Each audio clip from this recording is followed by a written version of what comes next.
میں نے ایک بھکاری کو سردی میں ٹھٹھرتے دیکھا تو اپنا کوٹ اسے دے دیا۔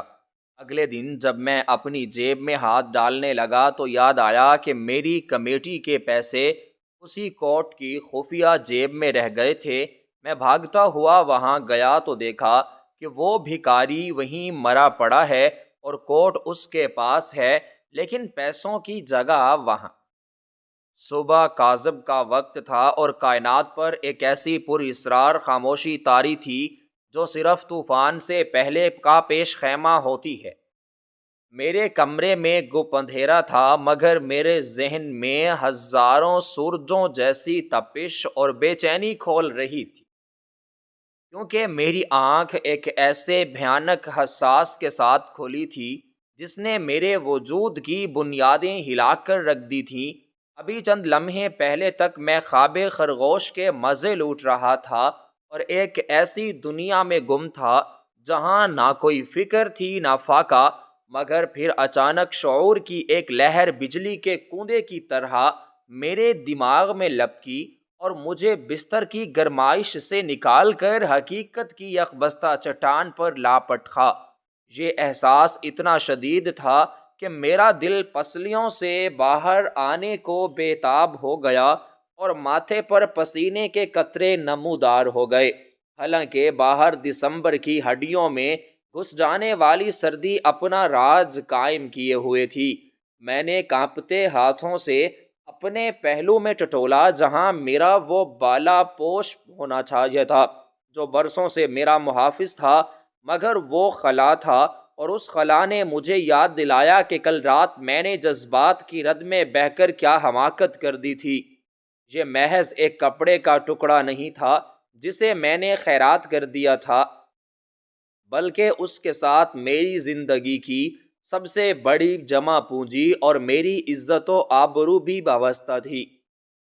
مجھے وہ منظر یاد آیا جب کل رات شدید دھند اور کڑاکے کی سردی میں گھر لوٹتے ہوئے میری نظر فٹ پاتھ پر سکڑے ہوئے اس وجود پر پڑی تھی جو سردی کی شدت سے کانپ رہا تھا۔ اس وقت میرے اندر کا انسان جاگ اٹھا تھا، یا شاید وہ تکبر تھا جس نے مجھے نیکی کا جھوٹا احساس دلایا تھا۔ میں نے بنا سوچے سمجھے اپنا وہ گرم بالا پوش اتار کر اس کے ناتواں کندھوں پر ڈال دیا تھا اور خود کو ہاتم تائی سمجھتا ہوا گھر آ گیا تھا، مگر ہائے رے میری بدقسمتی اور میری غفلت کہ میں یہ بھول گیا کہ اسی بالا پوش کے اندرونی حصے میں ایک خفیہ جیب تھی جسے میں نے خاص طور پر سلوا رکھا تھا، اور اس جیب میں میری سال بھر کی محنت، مشقت اور پیٹ کاٹ کر جمع کی گئی کمیٹی کی رقم تھی، 50,000 روپے۔ یہ محض کاغذ کے چند ٹکڑے نہیں تھے، بلکہ میری بیٹی کی شادی کی امید، میرے قرض خواہوں کے تقاضوں کا جواب اور میرے سفید پوش کے بھرم کی ضمانت تھے۔ میں نے پاگلوں کی طرح اپنے ارد گرد ہاتھ مارے جیسے شاید وہ بالا پوش وہیں گرا پڑا ہو، مگر حقیقت تلخ تھی، وہ جا چکا تھا اور اس کے ساتھ وہ امانت بھی جا چکی تھی جو مجھے آج ہی ادا کرنی تھی۔ میرے دماغ میں وسوسوں کے ناگ پھن پھلائے کھڑے ہو گئے کہ اگر اس بھیکاری نے وہ جیب ٹٹول لی تو کیا ہوگا؟ وہ تو شاید زندگی بھر اتنی بڑی رقم کا تصور نہیں کر سکتا ہوگا۔ ایک ایسا شخص جو 2 وقت کی روٹی کے لیے ہاتھ پھیلانے پر مجبور ہوا، اس کے ہاتھ اگر اچانک خزانہ لگ جائے تو وہ کیا کرے گا؟ یقیناً اس کی نیت ڈول گئی ہوگی۔ اس نے اب تک تو وہ پیسے بھی نکال لیے ہوں گے اور شاید کسی اور شہر کی راہ لی ہو، یا پھر عیاشی میں اڑا دیے ہوں گے۔ یہ خیال آتے ہی میرے بدن میں جھرجھری دوڑ گئی اور میں بستر سے ایسے اچھلا جیسے میرے نیچے انگارے بچھے ہوں۔ میں نے عجلت میں اپنے جوتے تلاش کرنے کی کوشش کی، مگر بوکھلاہٹ میں مجھے کچھ سجھائی نہیں دے رہا تھا۔ میرا دماغ معوف ہو چکا تھا اور آنکھوں کے سامنے اندھیرا چھا رہا تھا۔ بس ایک ہی تصویر بار بار لہراتی تھی کہ وہ بھکاری نوٹوں کی گڈی ہاتھ میں لیے شیطانی ہنسی ہنس رہا ہے اور میری بربادی کا تماشا دیکھ رہا ہے۔ میں نے لڑکھڑاتے قدموں سے دروازہ کھولا تو باہر حد نگاہ تک دھند کا سمندر تھا، جس نے ہر شے کو اپنی لپیٹ میں لے رکھا تھا۔ ہوا کے سرد تھپیڑے میرے چہرے پر تماچوں کی طرح لگ رہے تھے، مگر مجھے جسمانی تکلیف کا کوئی احساس نہیں تھا۔ میری روح زخمی تھی اور میں دیوانہ وار گلی میں بھاگا۔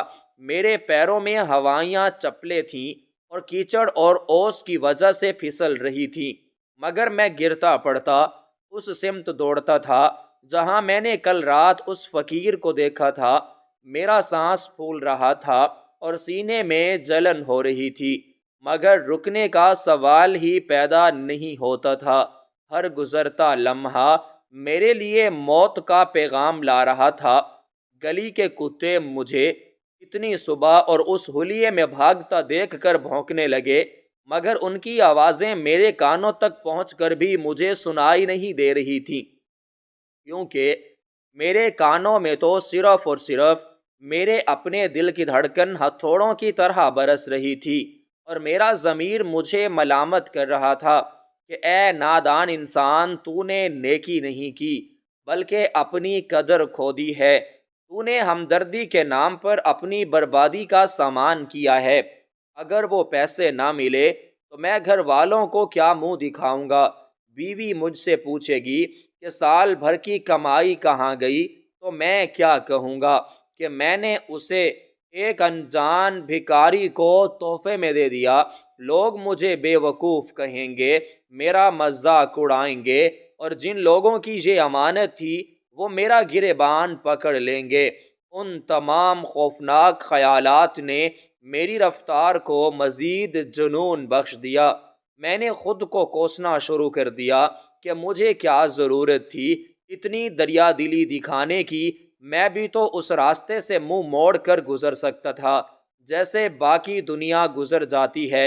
آخر میں ہی کیوں مسیحا بننے نکلا تھا؟ اب بھگتو اپنی نیکی کا خمیازہ۔ راستے میں جب ہر سایہ وہی بھکاری لگتا تھا اور ہر آہٹ پر مجھے لگتا کہ وہ پیسے لے کر بھاگ رہا ہے، میرے ذہن میں شکوک و شبہات کا طوفان برپا تھا۔ میں سوچ رہا تھا کہ انسان کتنا کمینہ ہوتا ہے جب اس پر دولت کی چمک پڑتی ہے۔ وہ بھیکاری جو کل رات تک رحم کے قابل تھا، اب میری نظر میں دنیا کا سب سے بڑا چور اور مکار بن چکا تھا۔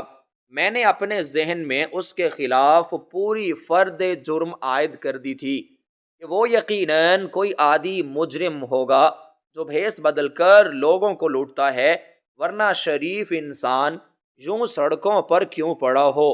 وہ ضرور نشئی ہوگا، اور اب تک اس نے میرے پیسوں سے اپنے لیے زہر خرید لیا ہوگا، یا پھر کسی جوئے خانے میں جا بیٹھا ہوگا۔ میرا خون کھول رہا تھا اور دل ہی دل میں عہد کر رہا تھا کہ اگر وہ مجھے مل گیا اور اس نے پیسے خرچ کر دیے تو میں اس کی جان لے لوں گا، میں اسے چھوڑوں گا نہیں۔ میری آنکھوں میں خون اتر آیا تھا، اور انسانیت کا وہ جذبہ جو کل رات تک معجزن تھا اب خود غرضی اور مادیت پرستی کی بھینٹ چڑھ چکا تھا۔ دھن اتنی گہری تھی کہ ہاتھ کو ہاتھ سجھائی نہیں دے رہا تھا، مگر میرا حافظہ مجھے بالکل درست اسی جگہ لے جا رہا تھا جہاں میں نے اپنی زندگی کی سب سے بڑی غلطی کی تھی۔ قدم قدم پر مجھے ٹھوکریں لگ رہی تھیں، کبھی کسی پتھر سے اور کبھی فٹ پاتھ کے ٹوٹے ہوئے کنارے سے، مگر مجھے درد محسوس نہیں ہو رہا تھا۔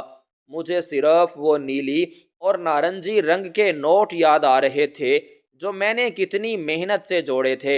ایک ایک پیسہ میں نے اپنی شناخت کا گلا گھونٹ کر بچایا تھا۔ میں نے نئے کپڑے نہیں بنائے تھے، میں نے اچھا کھانا نہیں کھایا تھا، صرف اس لیے کہ جب کمیٹی کھلے گی تو میں سر اٹھا کر جی سکوں گا، مگر اب وہ سر جھکنے والا تھا، اور وہ بھی ایک ایسے شخص کی وجہ سے جس کا معاشرے میں کوئی مقام نہیں تھا۔ میں ہانپتا ہوا بازار کے اس موڑ پر پہنچا جہاں رات کو سناٹا تھا، مگر اب وہاں صبح کی ہلکی ہلکی چہل پہل شروع ہونے والی تھی۔ دور سے مجھے ایک خاکہ سا نظر آیا جو اسی جگہ موجود تھا جہاں میں نے اسے چھوڑا تھا۔ میرے دل کی دھڑکن ایک لمحے کے لیے رک گئی۔ امید اور خوف کی ایک عجیب جنگ میرے اندر شروع ہو گئی۔ امید یہ کہ شاید وہ وہی ہوں، اور خوف یہ کہ اگر وہ وہاں نہ ہوا تو کیا ہوگا۔ میں نے اپنی رفتار دھیمی کر لی تاکہ اسے خبر نہ ہو اور وہ بھاگنے کی کوشش نہ کرے۔ میں بلی کی طرح دبے پاؤں اس کی طرف بڑھا۔ میرا پورا وجود کانپ رہا تھا۔ نہ جانے سردی سے یا خوف سے قریب پہنچ کر میں نے دیکھا کہ وہ اسی طرح گھٹڑی بنا پڑا ہے اور میرا دیا ہوا بالا پوش اس کے اوپر ہے۔ بظاہر وہ سو رہا تھا، مگر میرے دل میں ایک اور ہی وسوسہ پیدا ہوا کہ کہیں یہ سونے کا ڈرامہ تو نہیں کر رہا تاکہ میں گزر جاؤں اور یہ موقع پا کر نکل جائے، یا پھر کہیں ایسا تو نہیں کہ اس نے پیسے نکال کر کہیں چھپا دیے ہوں اور بڑے اطمینان سے لیٹا ہو تاکہ کسی کو شک نہ ہو۔ میرا دماغ تیزی سے سازشیں بن رہا تھا۔ میں اس کے سرہانے جا کر کھڑا ہو گیا۔ وہ بالکل بے حس و حرکت تھا اور اس کی خاموشی مجھے کاٹ رہی تھی۔ میں نے جھک کر اس کے چہرے کو دیکھنے کی کوشش کی جو بالا پوش کے کالر میں چھپا ہوا تھا۔ میرا ہاتھ اس کی طرف بڑھا مگر پھر رک گیا۔ میں ڈر رہا تھا کہ ابھی وہ آنکھیں کھولے گا اور مجھے دیکھ کر مسکرائے گا اور کہے گا کہ شکریہ صاحب، آپ کا تحفہ بہت قیمتی تھا۔ میں نے دل کھڑا کیا اور خود کو سمجھایا کہ یہ میرا حق ہے، وہ میری محنت کی کمائی ہے۔ میں کوئی بھیک نہیں مانگ رہا، میں اپنی چیز واپس لینے آیا ہوں۔ لیکن پھر بھی میرے ہاتھ میں لرزاں طاری تھا۔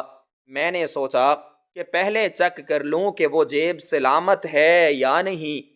میں نے نظریں جما کر اس بالا پوش کے اس حصے کو گھورا جہاں وہ خفیہ جیب موجود تھی۔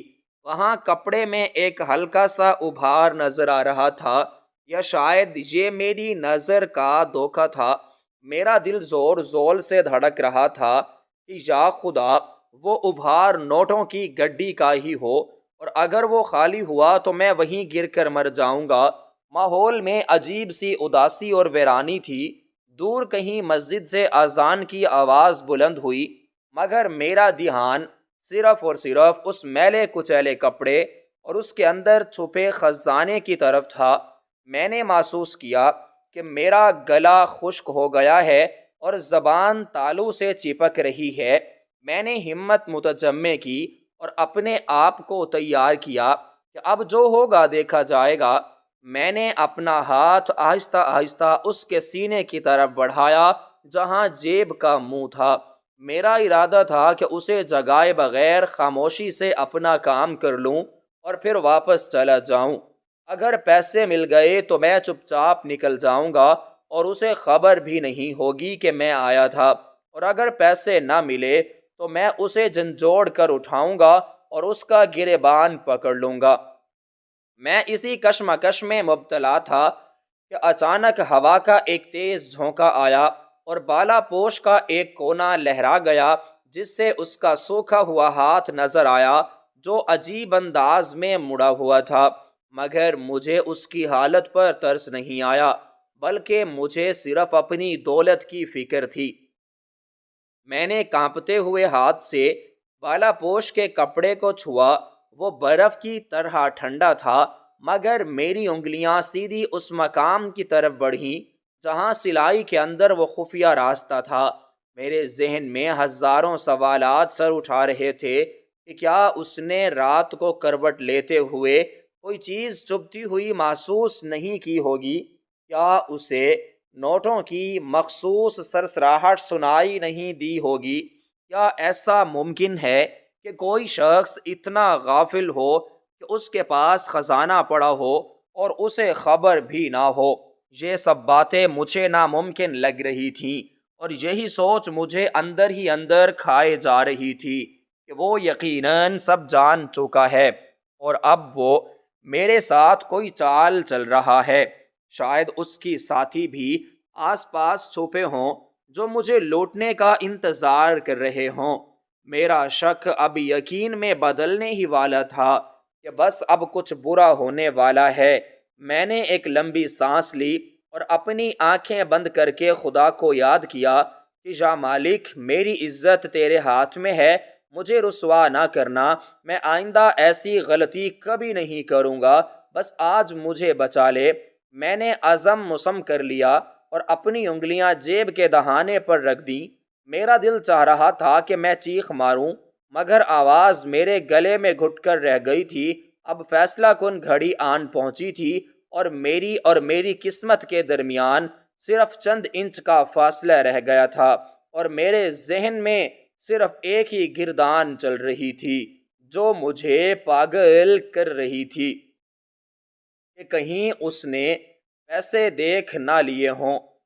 میرے قدم اس وجود کے قریب پہنچ کر یوں جم گئے جیسے زمین نے میرے پیروں کو جکڑ لیا ہو، اور فضا میں پھیلی ہوئی قہر میرے سانسوں میں اتر کر میرے پھیپھڑوں کو منجمد کر رہی تھی۔ میں اس گٹھڑی نما انسانی وجود کے بالکل سرہانے کھڑا تھا، اور میری نظریں اس پرانی اور بوسیدہ چادر نما بالا پوش پر گری ہوئی تھیں جو کل رات تک میرے جسم کا حصہ تھا، اور اب وہ کسی اور کی ملکیت بن چکا تھا۔ مگر میرا دھیان اس کپڑے کی ملکیت پر نہیں، بلکہ اس کے اندر چھپی ہوئی اس دولت پر تھا جو میری کل کائنات تھی۔ میرا دل زور زور سے دھڑک رہا تھا، اور اس کی آواز مجھے اپنے کانوں میں کسی ننگاڑے کی طرح سنائی دے رہی تھی۔ مجھے ڈر تھا کہ کہیں میری دھڑکن کی آواز اس سوئے ہوئے شخص کو بیدار نہ کر دے۔ حالانکہ ارد گرد کا ماحول اتنا پرسکون اور خاموش تھا کہ سوکھے پتے کے گرنے کی آواز بھی دھماکے جیسی محسوس ہوتی۔ میں نے ایک لمحے کے لیے اپنی سانس روکی اور جھک کر اس کا جائزہ لینے کی کوشش کی۔ اس کا چہرہ ابھی تک کالر میں چھپا ہوا تھا، اور وہ بالکل بے حس و حرکت تھا جیسے کوئی پتھر ہو۔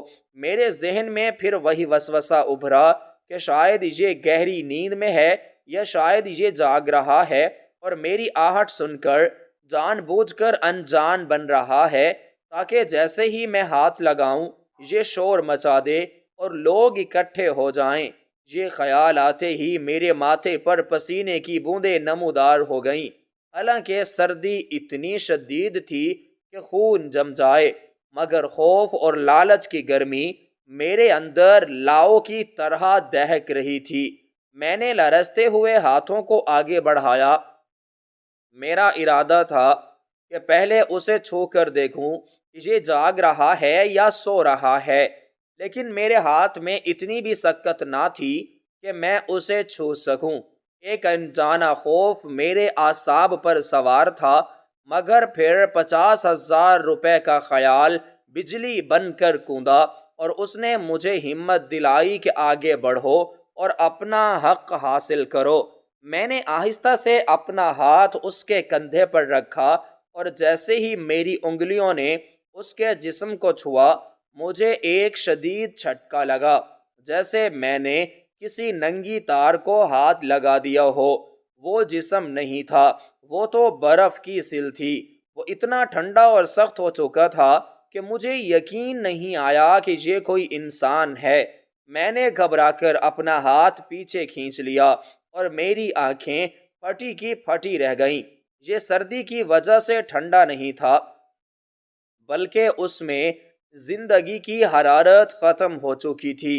موت کی وہ مخصوص اور بھیانک ٹھنڈ میرے پوروں میں سرایت کر گئی تھی۔ میرے حلق میں ایک چیخ ابھری، مگر وہ باہر نہ آ سکی۔ میں وہیں گھٹنوں کے بل بیٹھ گیا، اور میرا دماغ چکرانے لگا۔ تو کیا یہ مر چکا ہے؟ یہ سوال میرے ذہن میں گونجا، اور اس کے ساتھ ہی ایک عجیب سی راحت اور اطمینان کی لہر بھی آئی جو انتہائی خود غرضانہ اور شفاق تھی، کہ شکر ہے اب یہ شور نہیں مچائے گا، اب یہ میرا گریبان نہیں پکڑے گا، اور نہ ہی مجھ پر چوری کا الزام لگائے گا۔ ایک لمحے کے لیے مجھے اپنی اس سوچ پر گھن آئی کہ میں ایک انسان کی موت پر خوش ہو رہا ہوں، مگر دوسرے ہی لمحے لالچ نے اس احساس ندامت کو کچل دیا، کیونکہ میرے لیے اس وقت اس لاش سے زیادہ وہ کاغذ کے ٹکڑے اہم تھے جو اس کے سینے کے ساتھ لگے ہوئے تھے۔ میں نے ڈرتے ڈرتے اس کے چہرے سے کالر ہٹایا تو سامنے کا منظر دیکھ کر میری روح کانپ گئی۔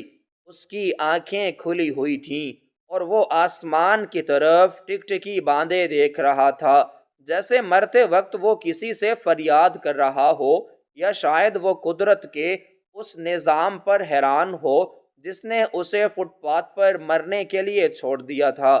اس کے چہرے پر ایک عجیب سا سکون تھا جو زندہ انسانوں کے چہروں پر نہیں ہوتا۔ اس کے ہونٹ نیلے پڑ چکے تھے اور ان پر ہلکی سی مسکراہٹ جمی ہوئی تھی، جیسے اس نے موت کو خوشی سے گلے لگایا ہو، مگر میں اس کے چہرے کے تاثرات میں نہیں کھو سکتا تھا۔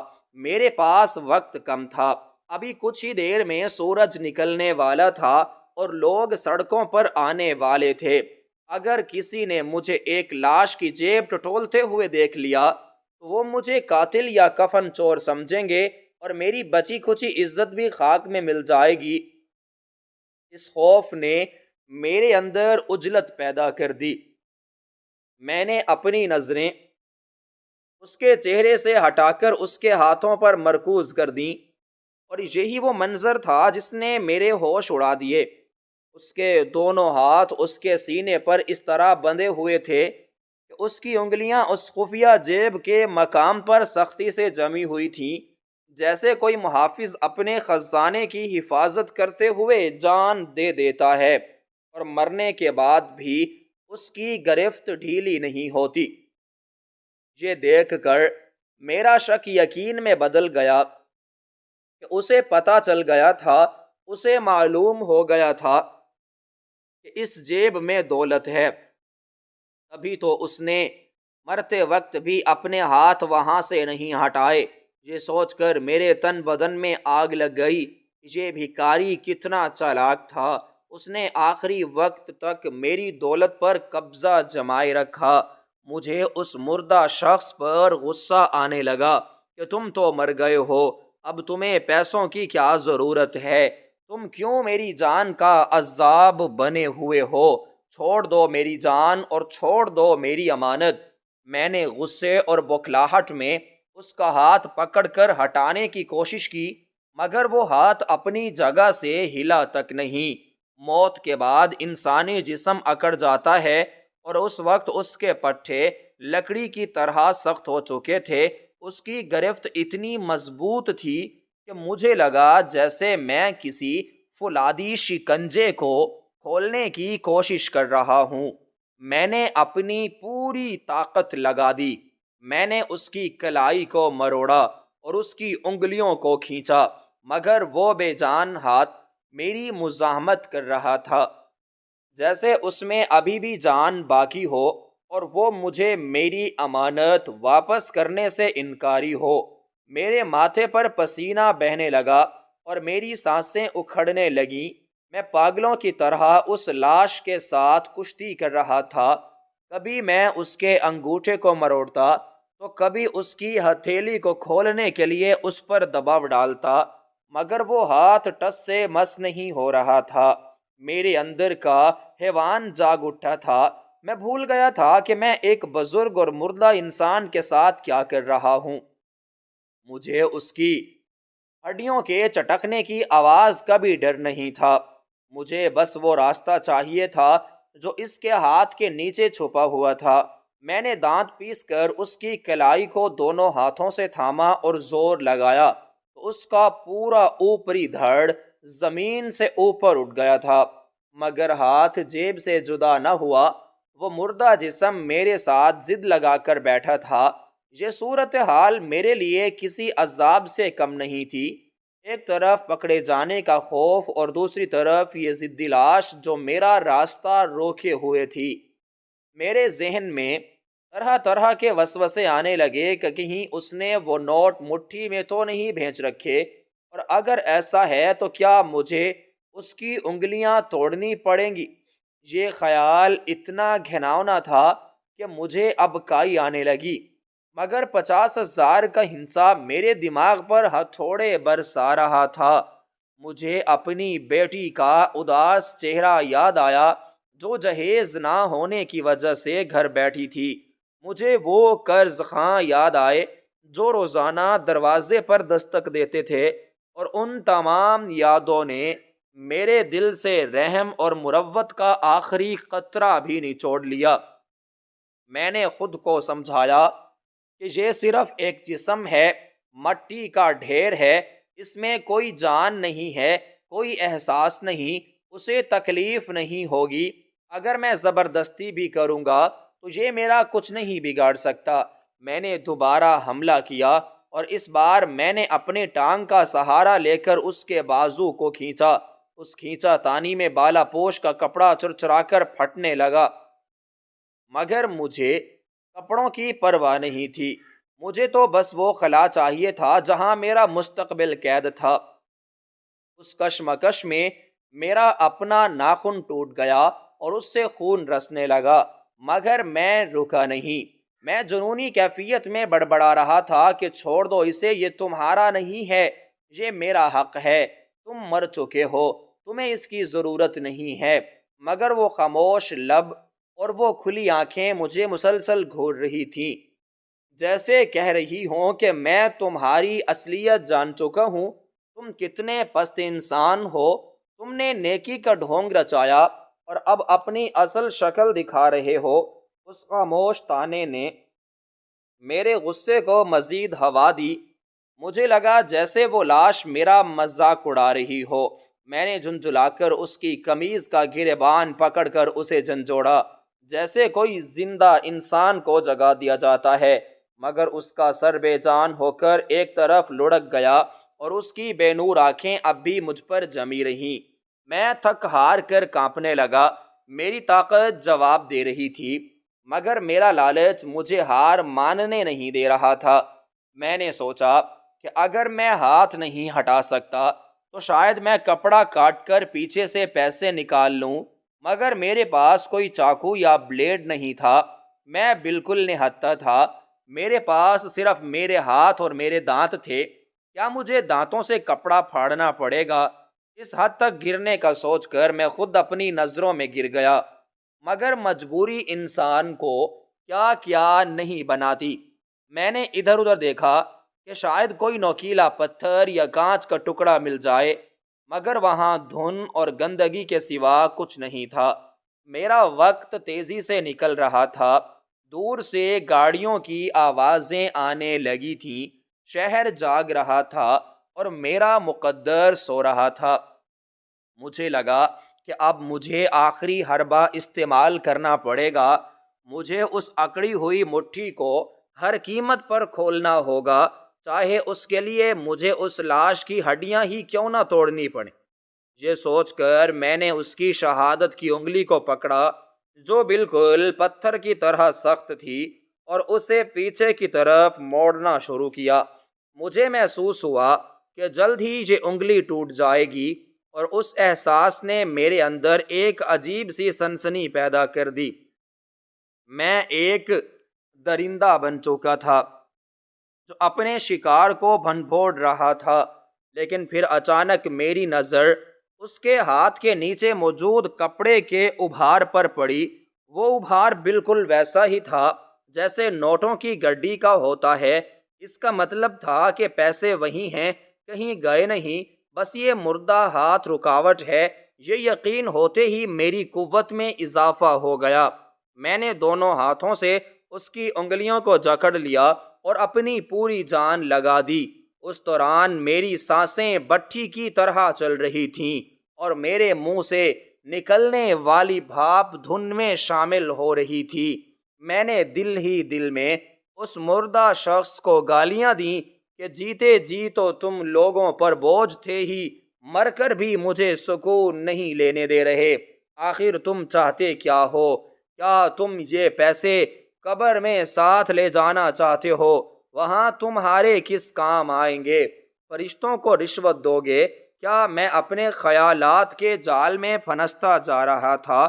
میرا ذہنی توازن بگڑتا جا رہا تھا۔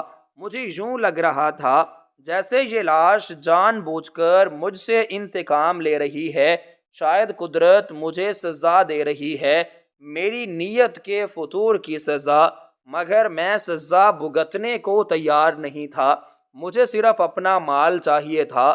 میں نے ایک بار پھر زور لگایا اور اس بار میں نے محسوس کیا کہ اس کی گرفت ہلکی سی ڈھیلی ہوئی ہے۔ شاید میرے مسلسل زور لگانے سے اس کے پٹھوں کا تناؤ کچھ کم ہوا تھا، یا شاید کپڑا پھسل گیا تھا۔ اس ذرا سی کامیابی نے مجھے پاگل کر دیا۔ میں نے اور زور لگایا اور بالآخر ایک انگلی اپنی جگہ سے ہٹائی اور مجھے وہ نیلا کپڑا نظر آیا جو اس جیب کا استر تھا۔ میں نے جلدی سے اپنی انگلی اس خلا میں گھسانے کی کوشش کی تاکہ دیکھ سکوں کہ اندر کیا ہے، مگر اس کی باقی انگلیاں اب بھی رکاوٹ تھیں۔ میں نے اپنی انگلی کو اس کے ہاتھ اور سینے کے درمیان پھنسایا اور لیور کی طرح زور دیا تاکہ اس کا ہاتھ اوپر اٹھ جائے۔ اس عمل میں اس کی ٹھنڈی جلد میری جلد سے رگڑ کھا رہی تھی اور وہ لمس اتنا کراہت آمیز تھا کہ میرا جی چاہ رہا تھا کہ میں فوراً ہاتھ ہٹا لوں اور بھاگ جاؤں اور گھر جا کر صابن سے ہاتھ دھوؤں، مگر دولت کی کشش نے مجھے روکے رکھا۔ میں اس سرد لاش کے ساتھ لپٹا ہوا تھا جیسے کوئی اپنے محبوب سے گلے ملتا ہے، مگر یہ نفرت اور لالچ کا ملاپ تھا۔ میں نے محسوس کیا کہ جیب کے اندر کچھ کاغذ جیسا موجود ہے۔ میری انگلی کی پوروں نے کاغذ کی سطح کو چھوا تو میرے پورے جسم میں بجلی دوڑ گئی۔ ہاں، یہ وہی ہے، یہ میری کمیٹی ہے، یہ میرے پیسے ہیں، میرے 50,000۔ میں خوشی سے دیوانہ ہو گیا۔ بس اب تھوڑی سی کشش اور یہ سب میرا ہوگا۔ میں نے اس مردہ ہاتھ کو کسی دشمن کی طرح دیکھا اور اپنے آپ سے کہا کہ بس بہت ہو گیا، اب میں مزید رحم نہیں کھا سکتا، مجھے یہ ہاتھ ہٹانا ہی ہوگا چاہے کچھ بھی ہو جائے۔ میں نے اپنی ایڑی زمین پر جمائی اور اس کے بازو کو دونوں ہاتھوں سے کھینچتے ہوئے چٹخا، چھوڑو میری رقم۔ بالآخر میری وحشیانہ جدوجہد اور جنونی قوت کے سامنے اس بے جان جسم کی مزاحمت دم توڑ گئی، اور وہ اکڑا ہوا ہاتھ جس نے میری زندگی کو عذاب میں مبتلا کر رکھا تھا، ایک جھٹکے کے ساتھ اپنی جگہ سے ہٹ گیا۔ اس عمل میں ہڈیوں کے چٹکنے کی ایک مدھم سی آواز پیدا ہوئی جو شاید میرے وہم کی پیداوار تھی یا حقیقت، مگر اس وقت میرے لیے یہ آواز فتح کا نگاڑا تھی، جیسے کسی جنگجو نے قلعے کی فصیل گرا دی ہو۔ وہ ہاتھ جو ابھی تک فولادی دیوار بنا ہوا تھا اب بے بسی سے ایک طرف لڑک گیا اور اس کی ہتھیلی آسمان کی طرف کھل گئی، جیسے وہ اب بھی اپنی بے گناہی کی گواہی دے رہی ہو، مگر میں اندھا ہو چکا تھا۔ مجھے اس ہاتھ کی بے بسی نظر نہیں آئی، مجھے صرف وہ راستہ نظر آیا جو اب بالکل صاف اور کھلا تھا۔ میری آنکھوں میں چمک آ گئی، ایسی چمک جو کسی بھوکے بھیڑیے کی آنکھوں میں شکار کو دیکھ کر آتی ہے۔ میری سانسیں دھنکی کی طرح چل رہی تھیں اور میرا سینہ تیزی سے اوپر نیچے ہو رہا تھا، مگر اس تھکاوٹ میں بھی ایک سرساری تھی، ایک نشہ تھا کہ میں نے اپنی چیز واپس چھین لی ہے۔ میں نے ایک لمحہ ضائع کیے بغیر اپنا ہاتھ اس خفیہ جیب کے دہانے میں ڈال دیا جس کے لیے میں نے انسانیت کی تذلیل کی تھی۔ میری انگلیاں کپڑے کی تاہوں میں گھسیں اور سیدھے اس ٹھنڈے اور سخت کاغذ کے لمس سے ٹکرائیں جو میری کل کائنات تھی۔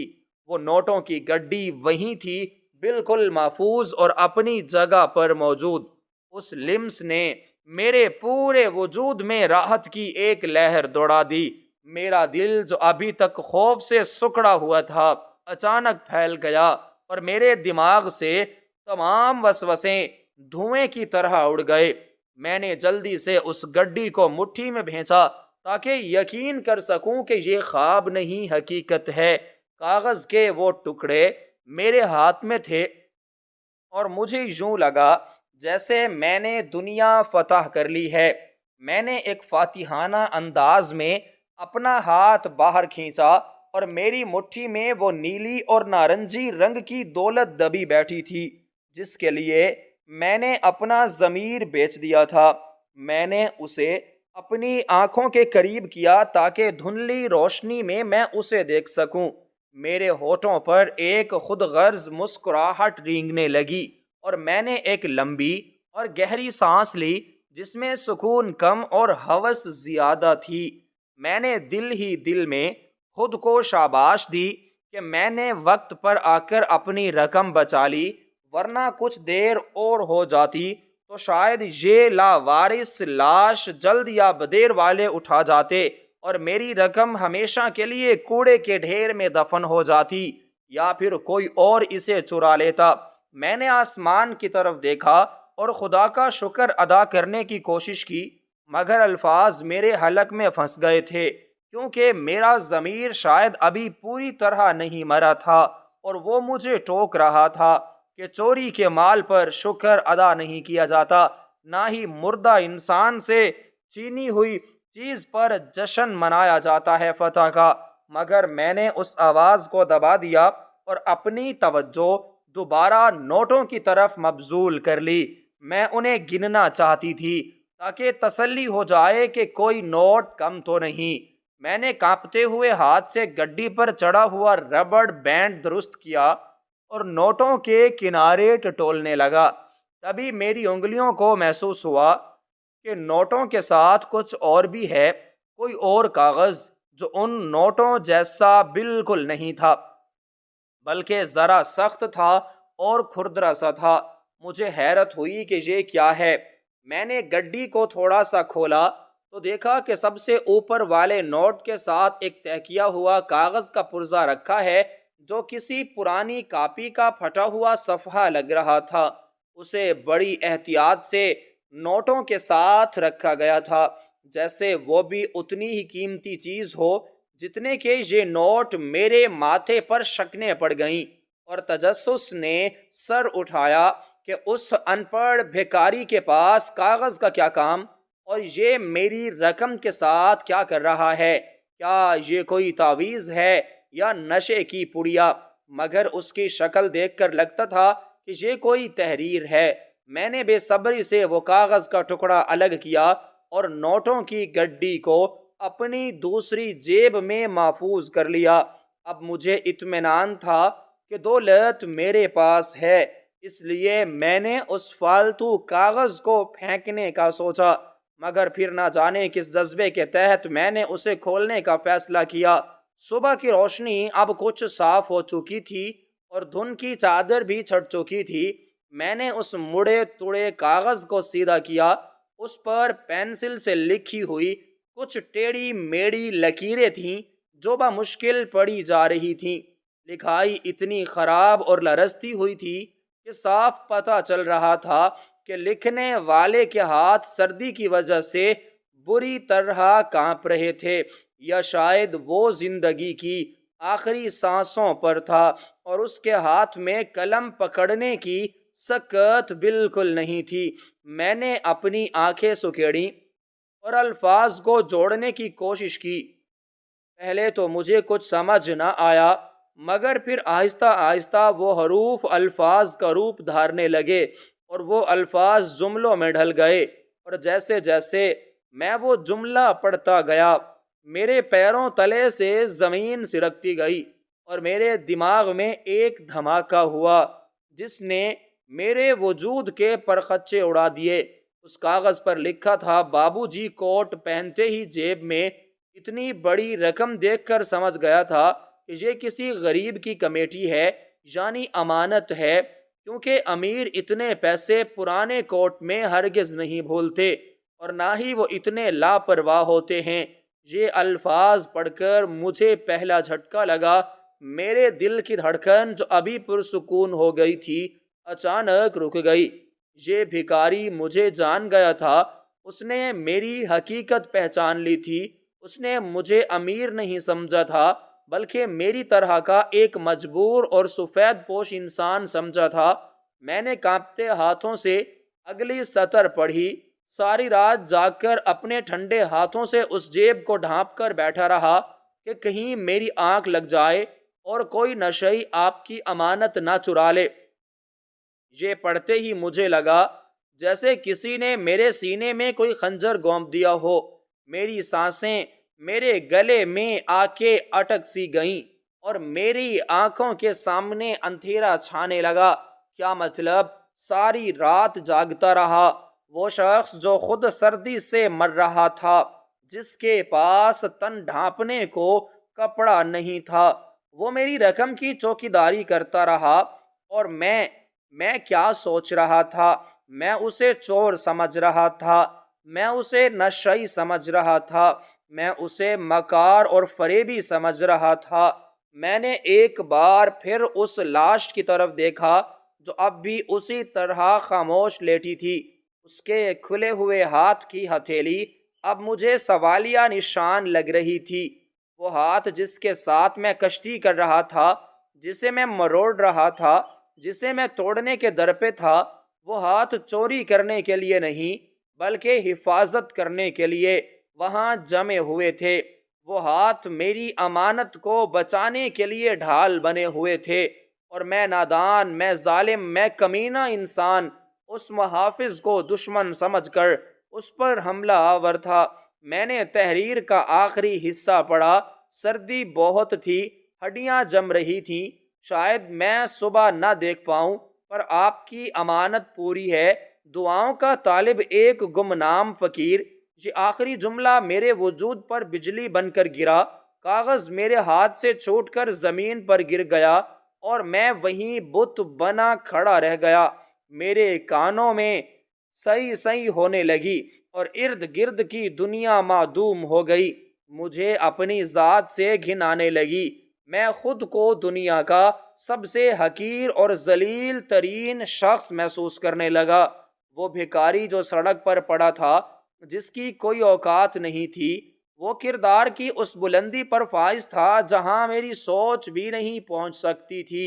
اس نے اپنی جان دے دی مگر میری امانت میں خیانت نہیں ہونے دی۔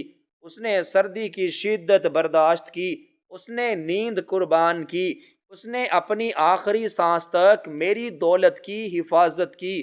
اور میں جو خود کو معزز سمجھتا ہوں، میں نے کیا کیا؟ میں نے اسے گالیاں دیں، میں نے اس کی نیت پر شک کیا، میں نے اس کی لاش کی بے حرمتی کی، میں نے اس کی انگلیاں توڑنے کی کوشش کی، محض چند کاغذ کے ٹکڑوں کے لیے جنہیں وہ اپنی جان سے زیادہ عزیز سمجھ کر بچا رہا تھا۔ میرا ضمیر جو سویا ہوا تھا اب پوری طاقت سے جاگ اٹھا اور مجھے کوڑے مارنے لگا۔ مجھے وہ لمحہ یاد آیا جب میں اس کے ہاتھ کو زور سے کھینچ رہا تھا اور وہ مردہ ہاتھ میری مزاحمت کر رہا تھا۔ اب مجھے سمجھ آیا کہ وہ مزاحمت کیوں تھی، وہ گرفت اتنی سخت کیوں تھی۔ وہ لالچ کی گرفت نہیں تھی، وہ ذمہ داری کی گرفت تھی، وہ امانت داری کی گرفت تھی۔ اس نے مرتے وقت عہد کیا ہوگا کہ جب تک وہ شخص واپس نہ آئے میں یہ ہاتھ نہیں ہٹاؤں گا، اور اس نے اپنا وعدہ نبھایا، موت کے بعد بھی نبھایا، اور میں نے اس کے وعدے کا صلہ کیا دیا۔ میں نے اس کے مردہ جسم کو جھنجھوڑا، میں نے اس کی ہڈیوں کو دکھ دیا۔ میرے اندر ایک طوفان برپا تھا، شرمندگی کا طوفان، ندامت کا سیلاب۔ مجھے اپنی 50,000 کی رقم اب زہر لگ رہی تھی۔ مجھے وہ نوٹ اپنی جیب میں انگاروں کی طرح محسوس ہو رہے تھے۔ مجھے لگا کہ میں نے پیسے نہیں اٹھائے بلکہ میں نے اس بھکاری کا خون اپنے سر لے لیا ہے۔ اگر میں وہ کوٹ اسے نہ دیتا تو شاید وہ نہ مرتا، یا اگر میں پیسے اس میں نہ بھولتا تو وہ یوں سردی میں اکڑ کر پہرا نہ دیتا، وہ شاید کسی کونے میں دبک کر اپنی جان بچا لیتا۔ مگر میری غفلت اور میری بھول نے اس کی جان لے لی، اور اس کے بدلے میں اس نے مجھے کیا دیا؟ میری عزت، میری بیٹی کی شادی کا سامان، میری سفید پوشی کا بھرم، میں نے گھٹنوں کے بل زمین پر گرتے ہوئے اس کے چہرے کو دیکھا۔ اس کے نیلے پڑتے ہوئے ہونٹوں پر جمی وہ مسکراہٹ اب مجھے طنزیہ نہیں لگ رہی تھی، بلکہ وہ ایک فاتحانہ مسکراہٹ تھی، ایک ایسے شخص کی مسکراہٹ جو اپنا فرض پورا کر کے سرخرو ہو چکا ہو۔ اور میں اس کے قدموں میں بیٹھا ایک ہارا ہوا جواری تھا جس نے سب کچھ جیت کر بھی سب کچھ ہار دیا تھا۔ میری روح کانپ رہی تھی اور میرا دل پھٹ رہا تھا۔ مجھے اپنے آپ پر اتنا غصہ آ رہا تھا کہ جی چاہتا تھا کہ اپنا سر اس فٹ پاتھ سے ٹکرا دوں۔ میں نے اس کے ٹھنڈے ہاتھوں کو دوبارہ چھوا، مگر اس بار وحشیانہ انداز میں نہیں بلکہ عقیدت سے۔ میں نے اس کے ہاتھ کو چوما، وہ ہاتھ جو ابھی مجھے نفرت کے قابل لگ رہا تھا اب مجھے مقدس لگ رہا تھا۔ یہ ہاتھ کسی ولی کا ہاتھ تھا، کسی فرشتے کا ہاتھ تھا۔ میں نے اس کے ہاتھ کو اپنے چہرے سے لگایا اور مجھے اس کی ٹھنڈک میں ایک عجیب سی تپش محسوس ہوئی جو میرے اندر کی برف کو پگھلانے لگی۔ میرا گلا رند گیا اور سینے میں پھنسا ہوا درد کا غبار آنکھوں کے راستے باہر آنے کے لیے مچلنے لگا۔ میں نے کوشش کی کہ خود کو سنبھالوں، مگر حقیقی اتنی تلخ اور بوجھ اتنا زیادہ تھا کہ برداشت کرنا ممکن نہ رہا۔ میری آنکھوں کے سامنے وہ منظر گھوم گیا جب وہ رات بھر ٹھٹرتے ہوئے، کانپتے ہوئے میرے پیسوں کی حفاظت کر رہا ہوگا اور سوچ رہا ہوگا کہ وہ بابو جی کتنے پریشان ہوں گے۔ یہ سوچ کر میری آنکھوں کے بند ٹوٹ گئے اور گرم گرم آنسو میرے گالوں پر بہنے لگے۔ یہ آنسو مگر مچھ کے آنسو نہیں تھے اور نہ ہی یہ پیسے ملنے کی خوشی کے آنسو تھے، یہ ندامت کے آنسو تھے، یہ اس احساس گناہ کے آنسو تھے جو اب تا عمر میرا پیچھا نہیں چھوڑنے والا تھا۔ میں زاروں قطار رونے لگا اور میری ہچکیاں بند گئیں۔ میں اس ویران سڑک پر ایک لاش کے سرہانے بیٹھا بچوں کی طرح رو رہا تھا اور میرے آنسو اس کے ٹھنڈے ہاتھ پر گر رہے تھے، جیسے میں اپنے آنسوؤں سے اس کے جسم کو دوبارہ گرم کرنے کی ناکام کوشش کر رہا ہوں، مگر وہ جا چکا تھا۔ مجھے اور میری انسانیت کو ایک سبق سکھا کر جو کوئی کتاب نہیں سکھا سکتی تھی۔ میرے آنسو اس کے کوٹ پر جذب ہو رہے تھے، وہی کوٹ جو میں نے اسے خیرات میں دیا تھا، مگر حقیقت میں اس نے مجھے زندگی کی سب سے بڑی خیرات دی تھی۔ اس نے مجھے انسانیت کا مطلب سمجھایا تھا۔ میں روتا رہا اور روتا رہا، یہاں تک کہ میری آنکھوں کے سامنے سب کچھ دھندلا گیا، مگر میرے دل کا آئینہ بالکل صاف ہو چکا تھا، جس میں مجھے اپنا چہرہ بہت بدنما نظر آ رہا تھا۔